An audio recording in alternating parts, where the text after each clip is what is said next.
ამ დრომდე უცნობია არაბედიელის ღარიბაშვილს, ლილუაშვილსა და ფარცხალაძეს. დაუდასტურებელი ინფორმაციით მათი სახლების ჩხრეკისას 400 მილიონი დოლარი ამოიღეს. პროკურატურასა და სუს დამატებითი ინფორმაცია არ გაურცელებია. ისე უცნობია ორგზის ყოფილი პრემიერის ადგილსამყოფელი. ვრცელდება ინფორმაცია, რომ გამომძიებლებმა ღარიბაშვილის ცოლისძმის ოცნების ყოფილი დეპუტატის ლექსო თამაზაშვილის სახლიც გაჩხრეკეს. პროკურატურამ 4 ოქტომბრის აქციის 16 მონაწილეს ბრალდება წარუდგინა, მათგან ერთს ირაკლი შაიშმელაშვილს დაუსწრებლად.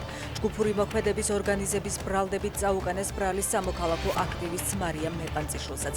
პროკურატურა სასამართლოზე მისი გირაოთი გათავისუფლებას მოითხოვს.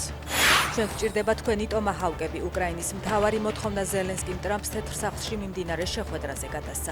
ვიმედოვნებთ, ჩვენ შევძლებთ ამ ომის დამთავრებას ტომაჰავკების გარეშეც, უპასუხა ტრამპმა.